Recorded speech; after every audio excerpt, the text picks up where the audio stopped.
And here we have Robyn Defelice, who got the orange memo for eLearning Brothers today.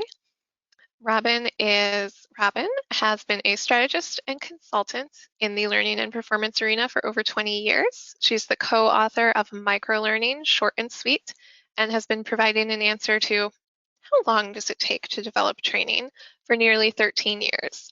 Her diverse portfolio includes major health and insurance systems, pharmaceutical sales, financial institutions, and manufacturing.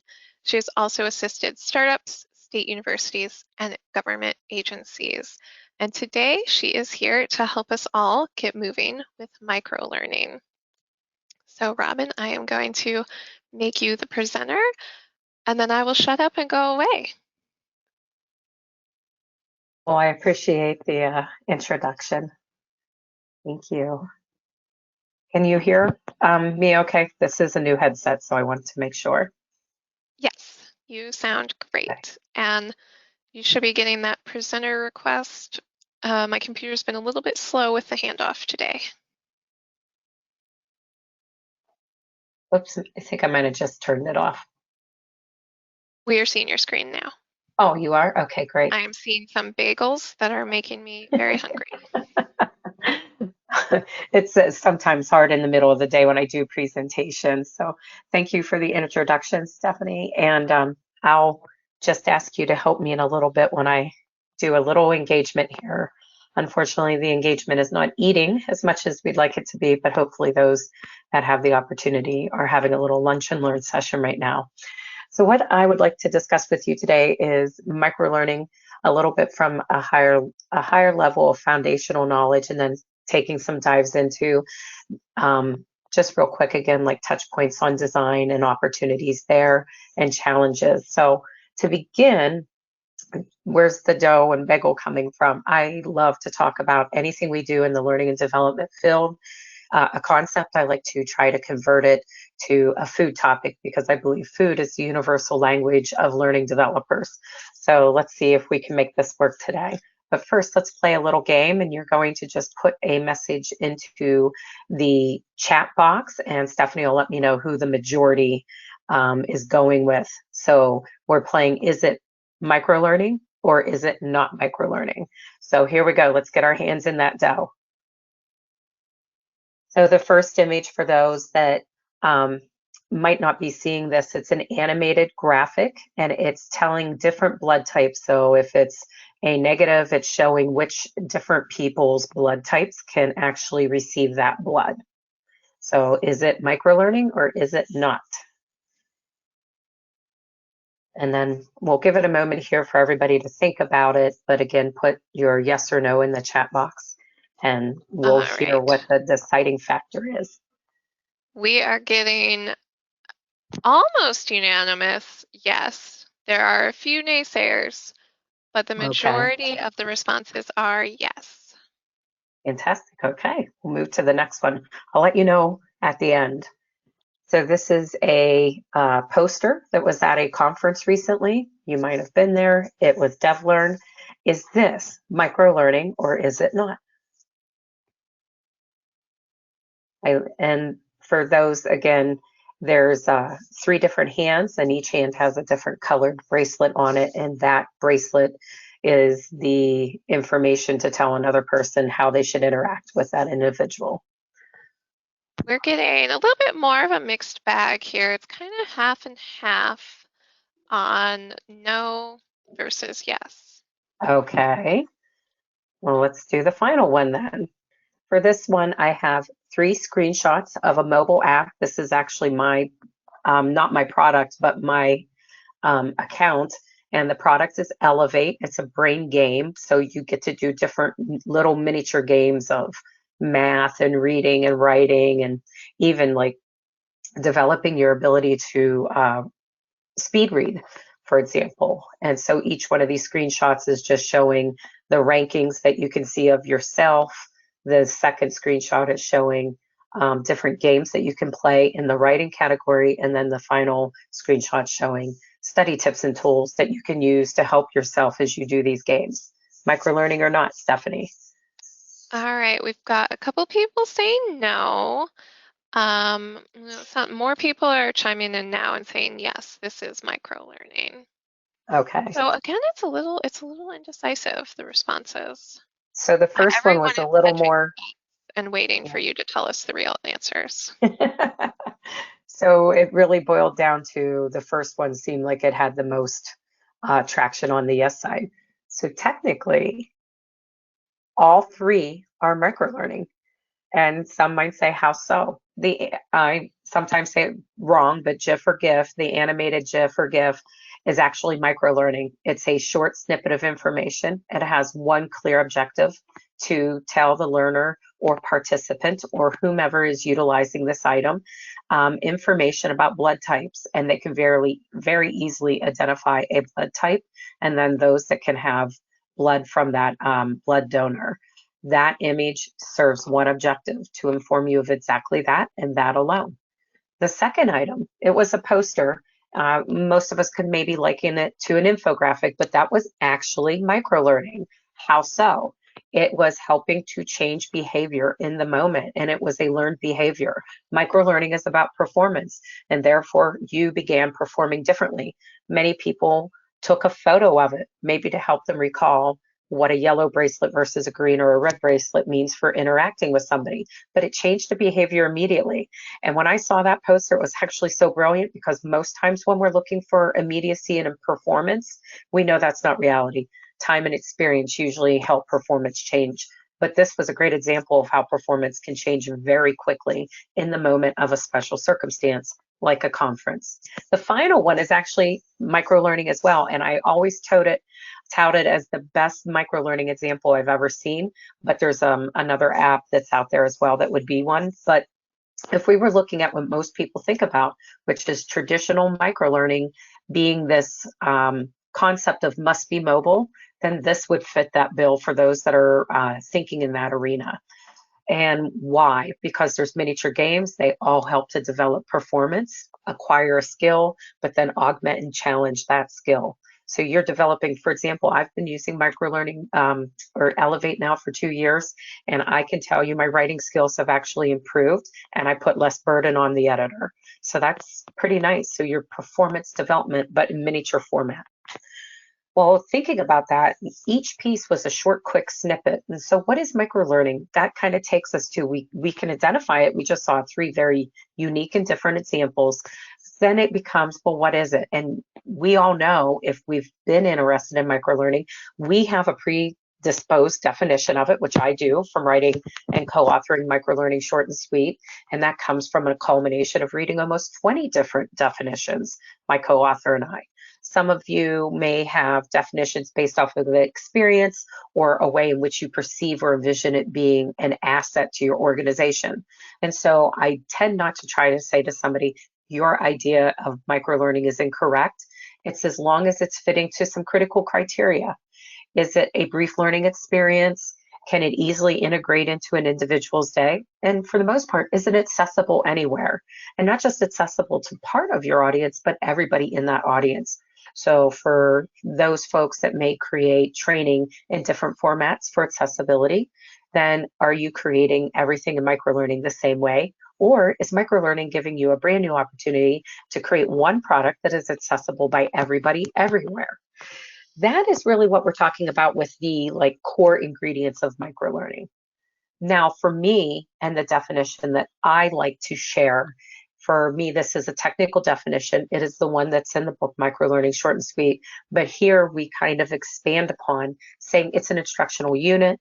It provides a short engagement or activity, and we're trying to elicit a behavior or an action from the person engaging in the microlearning. Now, it could be directly within the microlearning product, or it could be that we're asking them to do something post the microlearning experience. Maybe they just learned or took a microlearning product like engagement and did something on active listening skills. And maybe they learned a mnemonic for active listening. And now the task is go into your next 3 meetings, use this mnemonic and see, write down and reflect how you thought you did with it and where you could maybe help your skills be more active and paying attention more fluently or consistently, that kind of thing. So again, one instructional unit. It's short engagement, elicit an action, and then it should be helping the participant demonstrate something towards a goal. That is me and my belief in microlearning. Again, your organization or you specifically may treat it a little differently and therefore do not hold to this. The one thing that's not in there is time. That's a question I get asked a lot.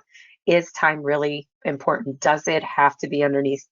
Usually 7 or 6 minutes is the question I get. And the answer is no.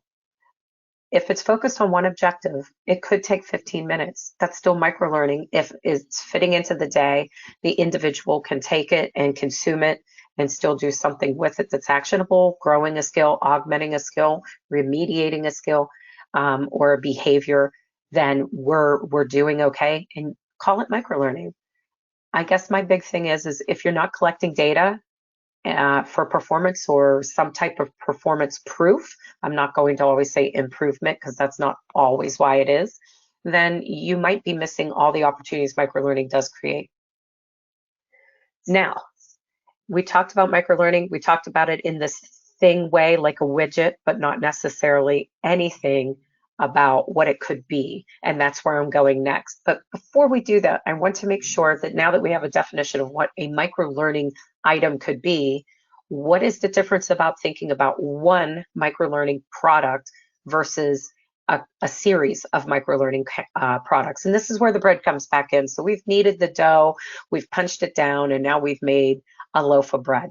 And if we think about that loaf of bread, we can think about it as a campaign. We want 100% compliance this quarter. That's a campaign goal. And then you would design a microlearning series of products that would make up that loaf of bread. So one microlearning product equals one slice of bread. A loaf of bread would equal a campaign. So those slices would fit into that campaign to achieve the learning goal, the program goal, initiative goal. There's different levels of goals that we can also look at, and I'll share that in a moment. But that's the initial concept, because a lot of time when we talk, we'll say, my podcast is microlearning, but we don't ever talk about it in the context of maybe that podcast is complemented by an infographic and a couple of short e-learning modules and a mentoring program, and that makes up a learning campaign that has a microlearning campaign within it. There's all sorts of ways in which the podcast could be a series of podcasts. Nonetheless, each podcast would be a slice of bread. A series of podcasts to focus on a specific goal to be met would be a microlearning campaign.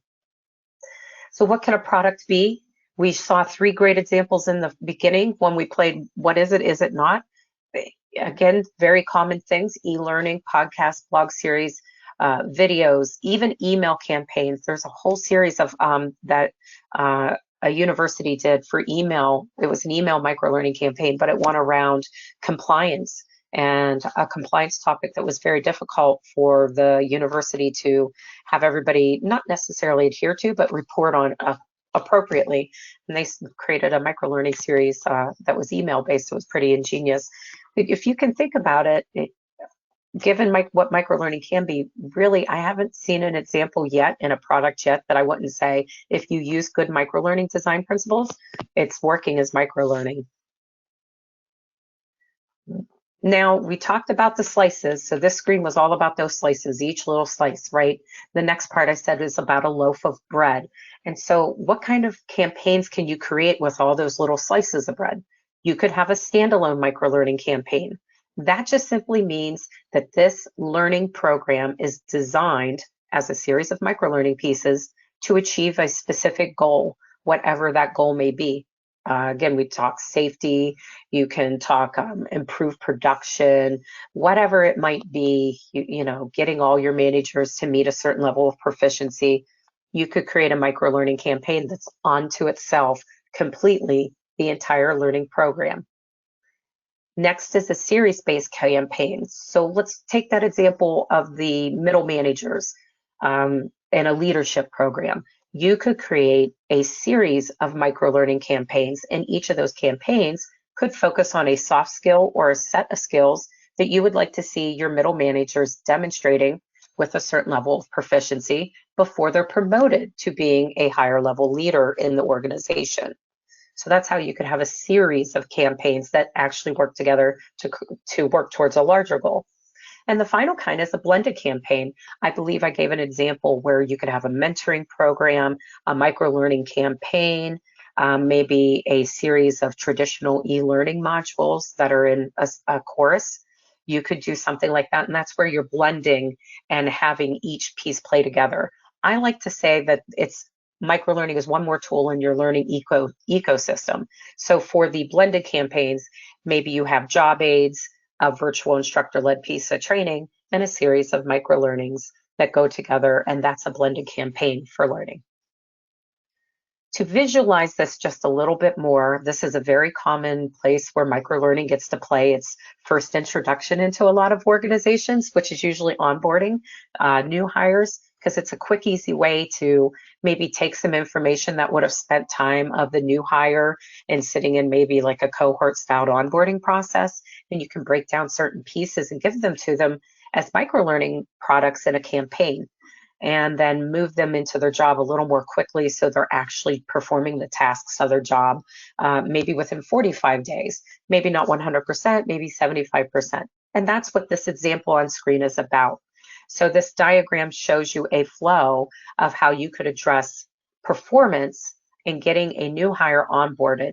And the first block is initiative goal. What does that mean? An initiative goal is we're looking for this year, in this annual year, for any of our new hires, choose the number I said previously, we will have them performing 80% of their job tasks within 45 days of being hired. Maybe that's not realistic. I don't work in HR, sorry. But if that's somewhat realistic, then that's the initiative's goal. And then the learning program may only help with one component of that, because remember, when you're a new hire onboarding, you're not going to create learning programs to teach people how to use like the vacation system or clock system or the system, whatever software or website they go to for health insurance versus their retirement. Those aren't going to be part of a learning program. But maybe to ingratiate this is a blended campaign, as you can tell, because one on screen we're showing an offshoot of the learning program goals, which is to help acclimate and make confident a new hire in their job role. You have a mentor to peer mentor you and help you get acclimated, but that's a whole different type of learning program, not a microlearning campaign. And that's why we're attaching a blended piece, which is the microlearning campaign, which is in orange on the screen.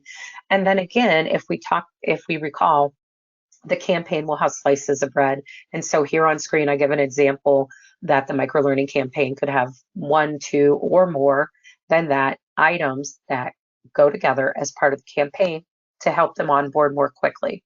And then we see to the final right of that is that each microlearning product only addresses 1 to 2 objectives. That's what we discussed earlier about the definition. It's one instructional unit. If you're familiar with learning management systems, some folks liken them to SCOs, or shareable content objects. And then finally, right off of that, the final piece is outcome. For those 1 to 2 objectives, what is the intended outcome? Is it that they will perform and do something to show completion, or that they will now start to introduce and do a certain habit, behavior, or task repeatedly based on whatever interval you decide? And that will be the outcome. Is it something they need to reflect on and talk with their mentor about? That's what we mean when we say outcome. But that outcome should be helping to feed information back to the learning program goal and ultimately that initiative goal. We have a base understanding now. Microlearning is defined by very specific things that still have latitude when it comes to calling out an objective and outcomes. Microlearning products are telling us that they're individual items that we can create, but we can also put many of those products together to elicit certain performance outcomes to measure, to get measures for certain goals that we're looking for to answer for our organization. And then we have to think about, well, when and why would I use it? And those are use cases. So in what ways can you incorporate microlearning? We've had quite a bit of examples today, but when I'm talking about what, where, why would you use it? So these use cases say, these are 6 different ways in which you can incorporate microlearning. You might want to do, and again, these are all You can combine these, you can tuck them into different techniques. None of this is to say that you can't use these in unique ways. So for example, pensive is a reflective skill set. We might use this with people that are doing something maybe in program or project management, have them reflect on what they did well on their first initiative or project. An outcome might be that they have a task plan in place that says that these are the things that they believe they did well. These are the things that they would like to work on to strengthen their project management skills with the next project they work on. That one pensive use case could be tied to other types of use cases, or all of the microlearning pieces could be designed as pensive in mind. But as we move along, you might see, well, this might make a great performance piece with a pensive attachment to it. So the next one, performance, is what it is. If we had a piece of software in front of us, we might be looking for some performance support in the moment. The last presentation talked a lot about accessibility. I heard discussions around alt tags and of the like, and you might create some type of microlearning product that's a refresher on what your organization must do to be compliant for accessibility. And so you might have a little microlearning on that. And then pensive, you might attach an pensive piece to it to say, in what ways can you help yourself be better aware of what you are not making accessible, and what kind of ways, tips and tricks might you share with your team? So that might be a combination. And persuasive is the behavioral change. We're seeking to change your behavior. In the context of this event, eLearning Brothers could send out a series of microlearning products in a campaign format to reinforce key topics around accessibility, so that our behavior becomes one of innately knowing to be accessible versus recalling it or thinking about it as a need of a client. So sometimes in our industry, we have folks that don't necessarily have this as a need all the time, so therefore it's not part of an ingrained behavior. And that's what persuasive microlearning use cases can do for you. The final three are also pretty obvious. In my opinion, they are. But the next one is post-instruction. I just described literally eLearning Brothers creating a microlearning campaign that reinforces topics from this mini conference. That would be post-instruction. We came together to a learning event, and now we're taking information from it and highlighting it, augmenting it, reinforcing it, but it's post-instruction. Practice-based, again, is what it sounds like. A great app would be Presenter, literally, that helps you to practice your presentation skills. The app I showed earlier, Elevate, helps me to practice basic skills that strengthen my brain and my short-term memory. But practice could also be very well used in sales scenarios or conflict resolution or leadership dialogue, those types of things. So there's tons of different ways practice-based can be used, and preparatory. We could have, and I'll just use the context of this mini conference, we could have sent to all attendees a mini series of microlearning products in a campaign format that level set all of us before we walked into the room. Now, maybe you might have known some of the information that would have been level setting, maybe the definition of what accessibility is, current challenges of accessibility with L&D developers. We could have had like a whole microlearning campaign series on that. The performance or elicit of an action would be that was helping us get ready for this conference and maybe help us ask better questions, dig into something at work and come forward and give a case example. It could have done a lot of different things, but the ultimate outcome and simple outcome might have been everybody has an equal understanding coming into the conference, so that you really augment what you're getting out of the conference. If you think about it in more simplistic terms, back to maybe a job role, just think about the new hire onboarding. You want everybody to be prepared to come to maybe a 1 day or 2 day event as a cohort. And so they have so many items that they need to complete before they come together for the cohort orientation piece. So that's another way to think about preparatory as an easy way to introduce it and get moving with it. One of the questions I get asked a lot is about authoring tools. And surprisingly enough, sometimes I don't have a microlearning authoring tool. Well, do you have? And I'll mention a product like Lector, Captivate, Storyline. Well, yeah, well, you can create microlearning, absolutely. But I think because we saw how many different types of products you can have, much like anybody that develops in learning, you have different opportunities to use different authoring tools. And on the screen, I have Singularity and Multiplicity. What does that mean? Singularity and Multiplicity is the type of tool. If it's singular in nature, it's only going to provide or develop for you one type of microlearning product. And on the screen, there are some of those examples. Multiplicity then would mean the opposite, that the product that's on hand, the authoring tool you might have, may be able to help you create different types, or maybe more, it's at least creating 2 or more microlearning products for you. So Captivate, Articulate, and Lectora on the top row are all products of Multiplicity, whereas Canva, Interflection, Audacity, and 7-Taps would all be products of Singularity. Now, Canva, I think, might be expanding the way that they utilize their software and systems, so they may be turning into something multiple. But right at the moment, with infographics being the predominant, I consider it a singularity. Interflection is artificial intelligence backend that serves one purpose as a mobile app. You set up criteria for circumstances and situations your employee would face, and then they get to practice their skill in responding verbally to a situation. Think hotel restaurant management. Somebody comes up to the desk and they're unhappy with their room. How would you handle that situation? And the artificial intelligence talks. You talk and you respond, and the artificial intelligence picks up on what you say in the video and lets you know whether or not you've hit the criteria your company would like to see for resolving a situation as such. Audacity, if you're familiar with it, free tool, podcasts only.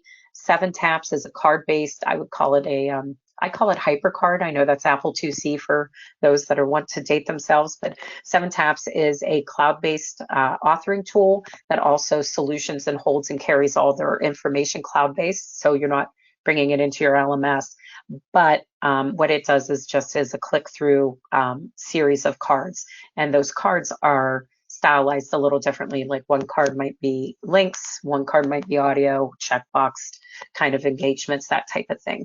So those are authoring tools, and these aren't all the authoring tools. I just wanted to give an example of some and explain the differentiation between Multiplicity and Singularity, and also to reinforce that those that develop may already have tools in their toolkit that they can use, and then there's opportunity to explore.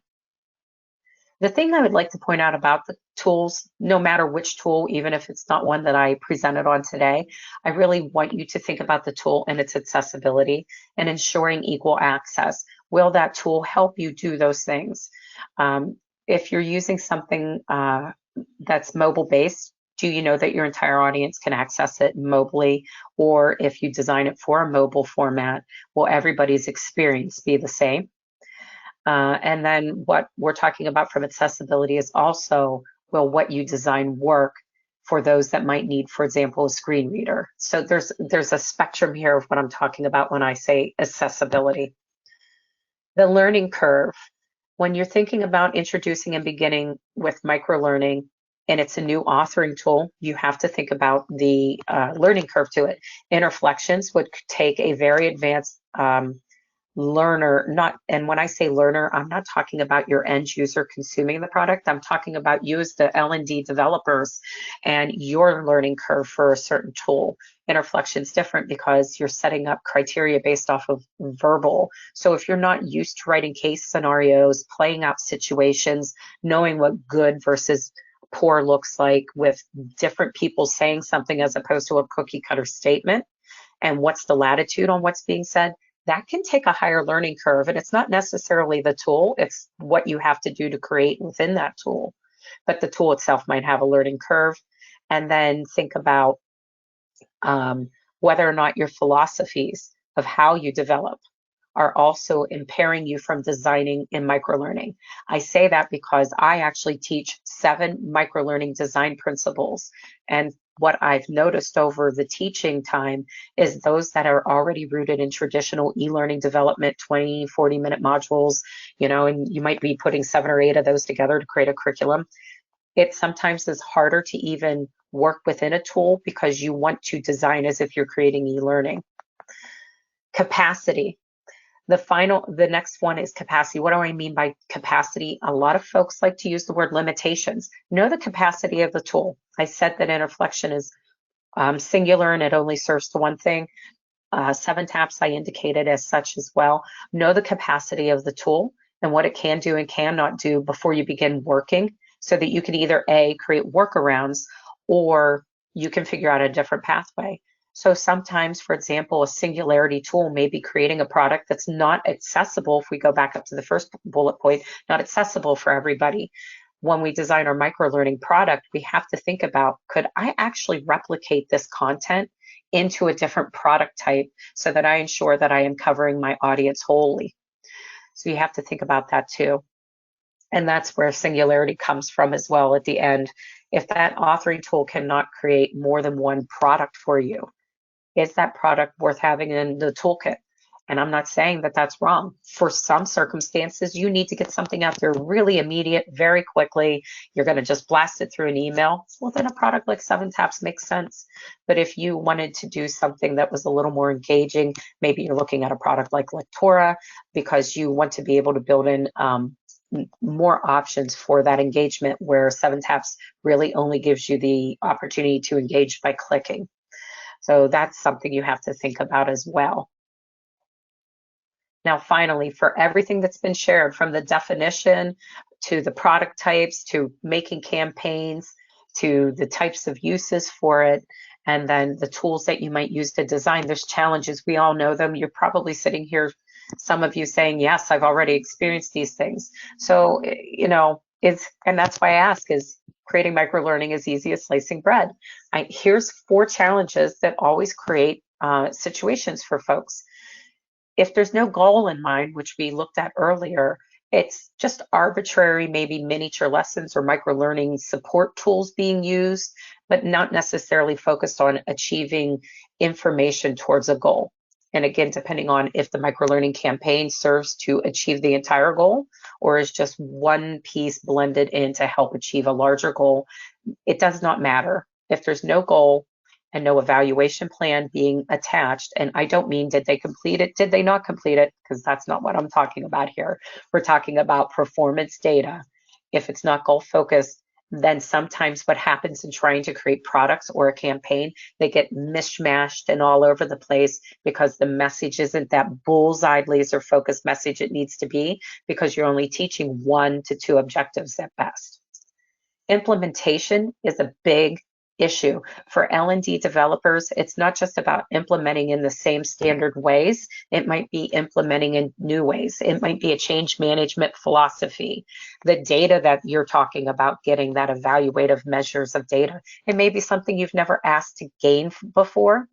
Think about an email campaign. If it was an email campaign, you might be talking to marketing. You might not have involved them before in an L&D initiative. And you might be talking to IT, because what if your mail system doesn't actually collect the data you need it to collect? So there's implementation factors to think about. Mobile, what's the challenge around mobile? Mobile's great. Everything should be mobile. The challenge might be that the company is not already up to speed with mobile implementation for their learning initiatives. They might be more stuck in your seat in front of a computer kind of initiatives, because most of the e-learning is not mobile friendly. That is the reality of certain organizations.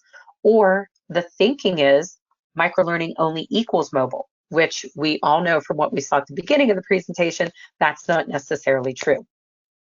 Another challenge becomes, it's micro, right? Well, then you need less time and you need less money and you need less this and that. That's not true.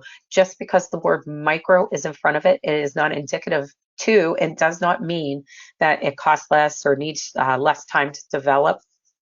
It is just like standard traditional learning development for any other type of product you create, whether it's instructor-led training, technical documents, what have you. Everything needs its time. And with microlearning in particular, you need more time up front for planning the evaluation and implementation, because it may consider alternate time, talent, resources you have not typically included.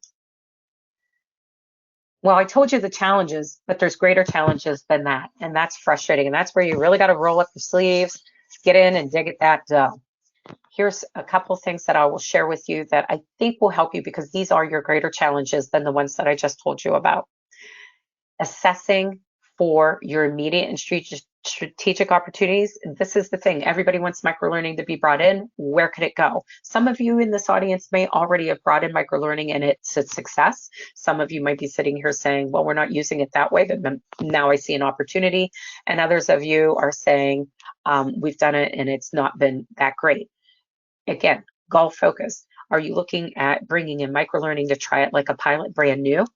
Is it something strategic where you're trying to move the needle and so you're really trying to build it into a whole new initiative that the organization is moving towards? Or is it an opportunity for you to take something right now today and convert? Maybe talking about the new hire training inspired you to think about doing something different and doing a microlearning prep. That type of thing. Is there something we can take out of what we have existing and convert it over?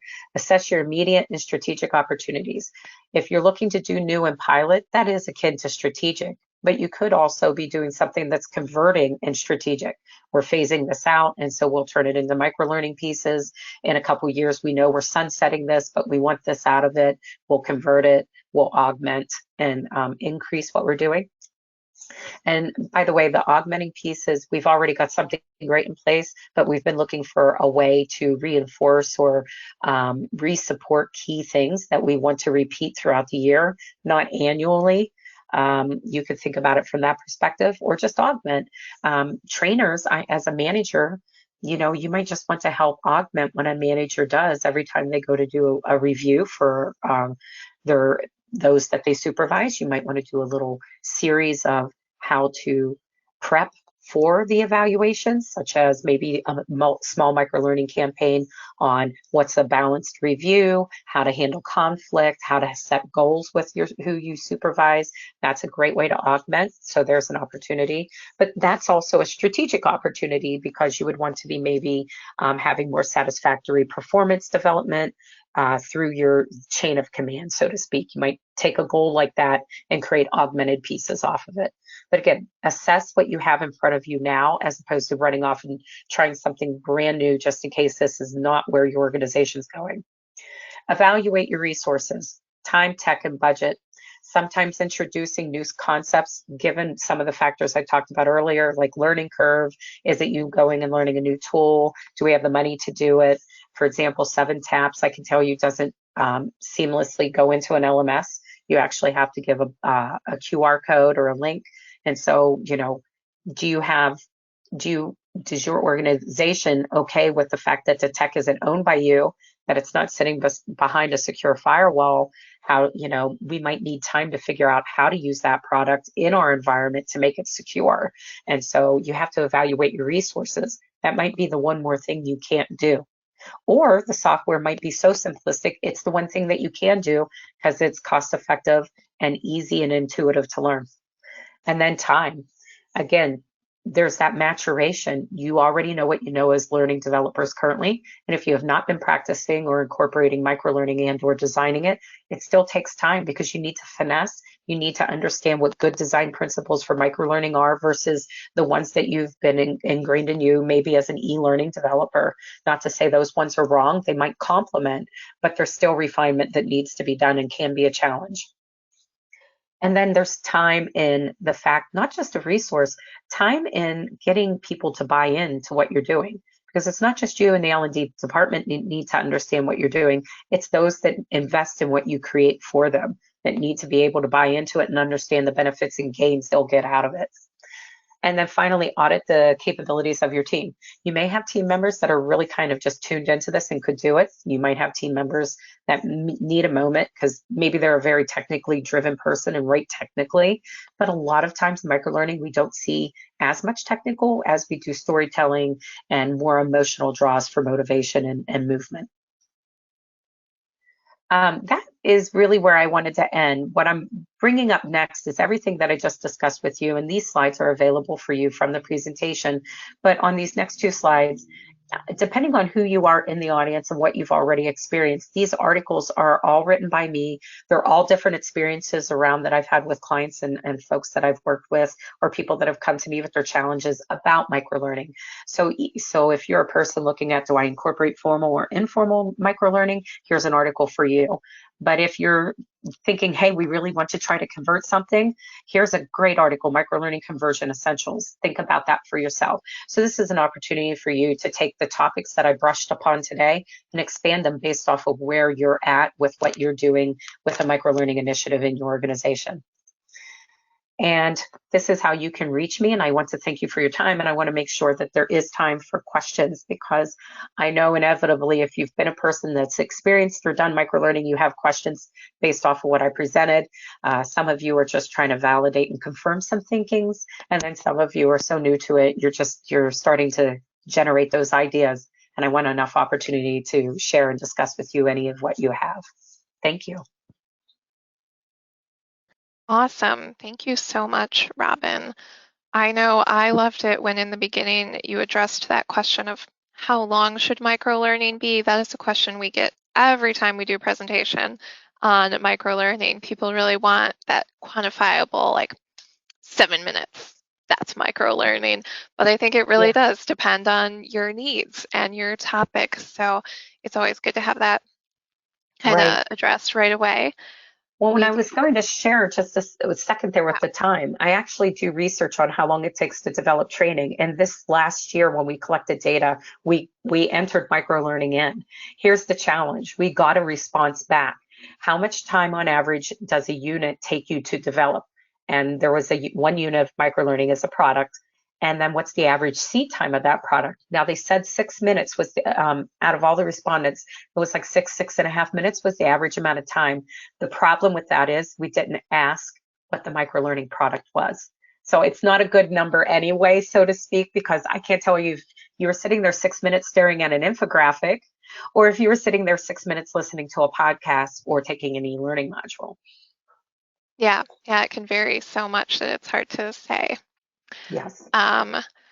When you mentioned earlier, you talked about getting stakeholder buy-in. Do you have any tips on how to do that with stakeholders who are like, well, our formal e-learning's fine, like if it ain't broke, don't fix it? How to convince them to transition to microlearning or start incorporating it into a blended campaign?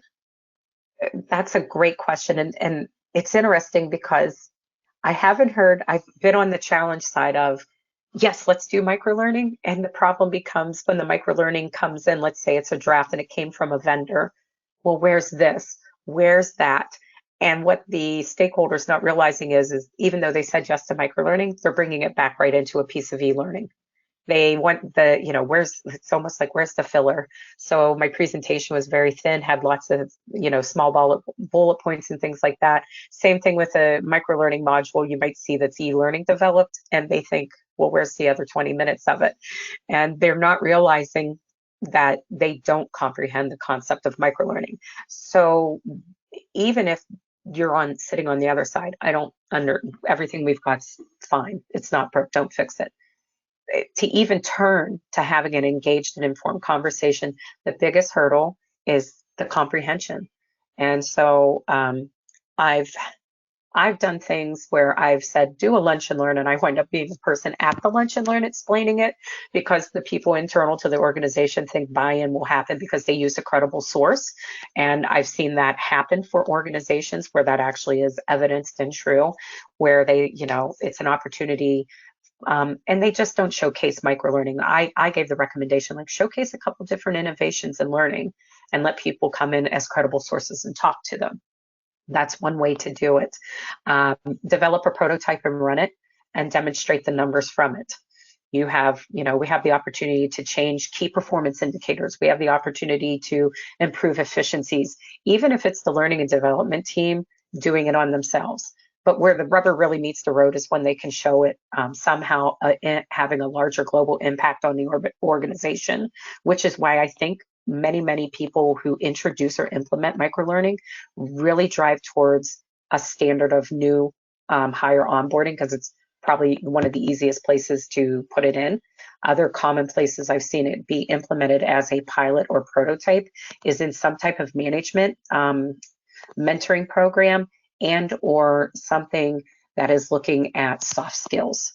And so the moment a leader brings up soft skills, microlearning can be a great opportunity. So directly in swaying them, that's a little difficult. I think that that's just indicative of the culture of the organization, because it could be that they're just a no change culture. But if you do have opportunities and you have an enlightened organization of leaders that entertain learning more about opportunities that are beneficial for the organization, probably the best tactic is to do some brown bag lunch and learns and let them understand some of the innovative opportunities happening in the performance development arena, which obviously microlearning would fit. Awesome, great tips. Another question, and I think this one is probably platform specific, but do you know if it's possible to track when a person accesses an infographic or reads an email in one report? In one report? Yeah, I think they want it all in the same report, which might be tricky, I think. I think that's a Christmas present. Somebody definitely wants a holiday gift. I personally have not seen that. That's why I always emphasize the evaluation piece may actually be a larger challenge in implementing. For example, the one company, they actually moved over and started utilizing MailChimp because they needed the data on the click open and the click through rates. Some folks have an internal data set that they can pull from IT and get that. But that combination is, to me, I have to say no, because I've not experienced it any other way, as disparate data that gets pulled together by somebody. If you have a lucky team, then maybe you have an individual that's the data analyst. But I have seen for the majority of the time that the data burden starts to fall back into the L&D department, and that creates another challenge for them, because that's, again, if you're not a data analyst, or you've never really had to put together evaluative reports that are saying, for these many people that opened it, they completed it, and then, out of that, 100% achieved this, and we're seeing continuity from that group in their performance over time this way. That's a lot of data collection and a lot of synthesis. And so for an item to have a cumulative report like that, I would say you're probably not going to find it, because that's different systems. I mean, that's dashboarding. That's like asking for Tableau or something like that could pull all that data together and create those dashboard pictures that you're looking for. But internal to one authoring tool, delivery platform, I have not seen that kind of data. All right, well, it's good to have a wish list. Right. But you know what? Some smart person's listening out there saying, now I know what to create. It's the better mousetrap, right? Yeah, definitely. Let's see, okay, so let me flag that. We have a comment coming in saying that PowerPoint, with some of its new features and updates, is becoming more of a multiplicity tool for creating different types of content, not just presentations. So that would Agreed. definitely, if you want to dabble in microlearning with a tool you already have, that would be a great starting point. Of course, you can Yes. also get a free trial of Yeah. Lectora, if you want to dabble in that, just saying. Because you could create an infographic in either one. I know that I did that I called it the cheap challenge in microlearning. And what tool do you already have presently and free can you create a microlearning product in? And I used, at the time, PowerPoint and did an infographic. So you can. There's definitely different ways to use it. And then Yeah, you can, flip it over and do the alt tags on the image. So if you do digitally share the infographic, then it's got the accessibility tags to it. yes, as we've learned today, don't forget your alt tags. Here's a question for you, Robyn. Do you do any consulting for nonprofits? I feel like this person is in this room knows that I do this. I'm smiling because I'm like, that's such a unique question. Robyn, did But you pay someone to submit that question? no, I didn't, because I'm sitting here going, I just got off the phone before this presentation with the nonprofit that I do consult with a lot. And as many opportunities as I can, I do try to consult and work with nonprofits. It's a huge passion for me, because of the unique challenges they have in upholding, sustaining, and finding budgetary dollars for a program to be developed. And one of the great things that I'm experiencing right now is how, especially with the teen center that I'm doing the nonprofit work with, that the microlearning products are fantastic. Right now, we're working on a life skills series, microlearning campaign life skills series. And we're also looking at how to develop a goal setting course for the students to go with their tutoring program. So the tutors and tutees both have equal understanding of what it is to do goal setting and action planning, and then use that as the basis under which they do the tutoring services. So I know that that's a tangent, but yes, I do consult with nonprofits, and clearly you can now tell I absolutely love doing it. Awesome. And more just great examples of different ways you can use microlearning. Yes. That is awesome. I don't think we have any more questions. We do have one comment saying it sounds like it's harder to create microlearning than traditional e-learning, which is probably true if you're used to traditional e-learning. Definitely a different way of thinking about it, but also a very impactful way. Yeah, I know given time there, and we could have been a little more meta in this conversation, but I wanted to be a little more tactical. One of the other challenges that's not being spoken about in this presentation is the traditional sense, as you were saying, Stephanie, about that, we have a certain way we might have been skilled to design, and that's more e-learning. And with that, though, lots of times the content we're dealing in is a little more what we call cognitive or behaviorist. And if we go to behaviorists, people say, yes, you ring the bell, the dog salivates, they want their food. So a little more like we put the information in you. And that's, if we look at the taxonomies out there, there's the behaviorist or cognitive taxonomy, which is Bloom's taxonomy. Almost, I'd say the majority of everybody sitting here today has heard Bloom's taxonomy at least once in their career doing learning development. Now, what's different about microlearning is because we associate it and attach it more to skill development and performance growth, we are talking about the affective domain.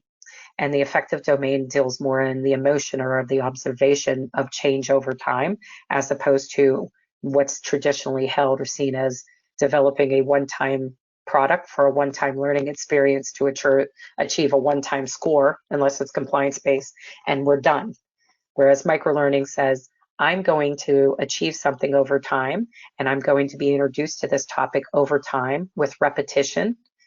And then I'm going to demonstrate to you that over time, something has changed. I do things more safely at work. I do things more efficiently at work. A child is now learning how to manage their own checkbook over time and be more fiscally prudent because they took a series on fiscal literacy, that type of thing, right? Absolutely. And that's, I think, why that comment's being made, because there is this challenge in thinking a little alternately about the service of what microlearning can do, and then making meaningful microlearning products that actually drive that service forward. And that's a little different than saying, and it's not to diminish what we've been doing for all these years. It's just thinking about it from a different lens and being very concise and concise with intent and purpose on what you're doing to push it forward. Where with e-learning, we might get, again, 4 or 5 modules to say everything we need to say. We're almost doing what's called the 80-20 rule with e-learning. We cover 80% of it, and the 20 you learn on the job. That's been a comment made in the past. I would say flip it around when you talk about microlearning. You're lucky if you're doing 10% and then 90 is going somewhere else. You can only put the most important piece into that training, and that's that 10%. Everything else is considered fluff and ancillary, or you create another product to get that next 10% introduced, that type of thing. It's just a different way of looking at things. Absolutely. And I think that's actually a perfect summary of what today has been all about, is kind of looking at things a little bit more deeper into the learner's needs, what you need to do to serve them. And that's kind of what we want to do with these quarterly eLBX online sessions. So as I said at the very beginning, if you all were here with me this morning, this is a new program we're doing every quarter, and we want to hear from you about what topics that we should cover in the next one. So when you leave the webinar, you will get a survey and you will get an opportunity to suggest some topics to us. You can also put it in the questions panel right now. Thank you so much, Robyn. This has been really helpful, getting a lot of great feedback in the chat about how useful your tips have been. We really appreciate your time with us today. And thank you everyone for joining us. This has been a truly fabulous first quarterly eLBX online power sessions, and I'm really looking forward to our next one. So we'll hope to see you all again on another webinar. Thank you and goodbye.